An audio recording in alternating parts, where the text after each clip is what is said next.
السلام عليكم ورحمة الله وبركاته. الحمد لله والصلاة والسلام على رسول الله وعلى آله وأصحابه أجمعين أما بعد.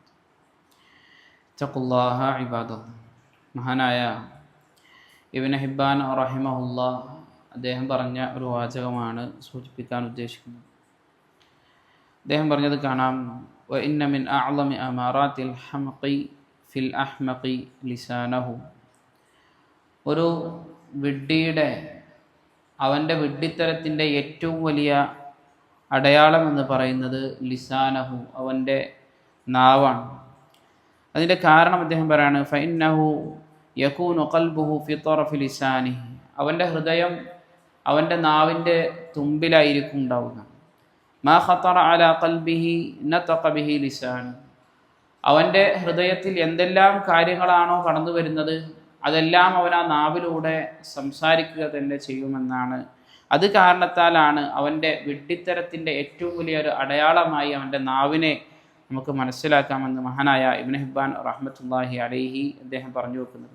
പലപ്പോഴും ആളുകൾ പുകഴ്ത്താൻ വേണ്ടി, സ്വയം പുകഴ്ത്താൻ വേണ്ടിയിട്ടൊക്കെ പറയുന്ന ഒരു കാര്യമാണ്, എൻ്റെ ഹൃദയത്തിൽ എന്തില്ല, ഒന്നുമില്ല, എന്തെങ്കിലും ഉണ്ട് എങ്കിൽ ഞാനതൊക്കെ എൻ്റെ നാവിലൂടെ ഞാൻ പ്രകടമാക്കുന്നുള്ള കാര്യം. യഥാർത്ഥത്തിൽ പണ്ഡിതന്മാരായ മുൻഗാമികളായ ആളുകൾ നമുക്കത് പഠിപ്പിച്ചു തരുന്നത്, അങ്ങനെ ഹൃദയത്തിലുള്ളത് മുഴുവൻ നാവിലൂടെ സംസാരിക്കുക എന്നുള്ളത് യഥാർത്ഥത്തിൽ ഒരു വിഡ്ഢിത്തരത്തിൻ്റെ അടയാളമാണ് എന്നാണ് മഹാന്മാരായ പണ്ഡിതന്മാർ നമുക്ക് പഠിപ്പിച്ചു തരുന്നത്.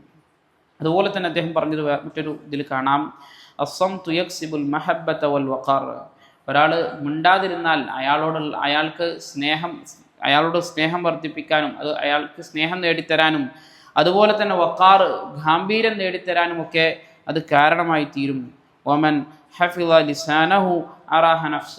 ആരെങ്കിലും തൻ്റെ നാവിനെ സംരക്ഷിച്ചാൽ, നാവിനെ മറ്റ് തിന്മകളിൽ നിന്ന് അവൻ സംരക്ഷിക്കുകയാണെങ്കിൽ അറാഹ നഫ്സഹു, അവൻ അവൻ്റെ നഫ്സിന് റാഹത്ത് നൽകിയിരിക്കുന്നു, ആശ്വാസം നൽകിയിരിക്കുന്നു എന്നാണ് ഇബ്നു ഹിബ്ബാൻ റഹ്മത്തുള്ളാഹി അലൈഹി തന്നെ മറ്റൊരു വാക്കിൽ നമുക്ക് പഠിപ്പിച്ചിരുന്നത്. അപ്പോൾ നമ്മളുടെ വാക്കിൽ, നമ്മുടെ ഹൃദയത്തിലുള്ള എല്ലാ കാര്യങ്ങളും നമ്മുടെ നാവിലൂടെ കടന്നു വരിക എന്നുള്ളത്, നാവിലൂടെ നമ്മൾ പറയുക എന്നുള്ളത് അത് യഥാർത്ഥത്തിൽ നല്ല ഒരു സിഫത്തല്ല, നല്ലൊരു ഗുണമല്ല. നേരെ മറിച്ച് എന്താണോ പറയേണ്ടത് അത് ഹൃദയത്തിലിട്ട് ചിന്തിച്ചതിന് ശേഷം, അതിൻ്റെ വരും വരായികളെക്കുറിച്ച് ആലോചിച്ചതിന് ശേഷം മാത്രമാണ് നമ്മളൊരു കാര്യം സംസാരിക്കേണ്ടത് എന്നാണ് മഹാനായ ഇബ്നു ഹിബ്ബാൻ റഹ്മത്തുള്ളാഹി അലൈഹിയുടെ ഈ വാചകത്തിൽ നമുക്ക് മനസ്സിലാക്കാൻ സാധിക്കുന്നത്.